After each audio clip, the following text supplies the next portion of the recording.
Motorway police کے زیر اہتمام روڈ سیفٹی واک کا انعقاد۔ National highways and motorway police beat 6 کے زیر اہتمام روڈ سیفٹی واک کا انعقاد کیا گیا۔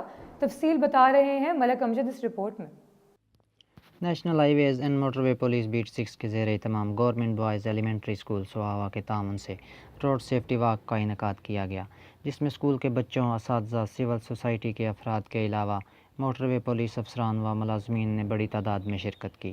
بچوں نے ہاتھوں میں پلے کارڈ اٹھا رکھے تھے جن پر روڈ سیفٹی پیغامات درج تھے۔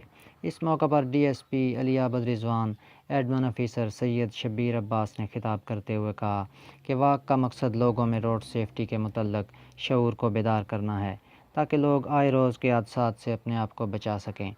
سول سوسائٹی کے افراد نے روڈ سیفٹی کے واک کے لیے موٹروے پولیس کی کاوشوں کو سراہتے ہوئے اپنے بھرپور تعاون کا یقین دلایا۔ کیمرہ مین سجاد چودھری کے ساتھ ملک امجد، ایوری ڈے نیوز، گجر خان۔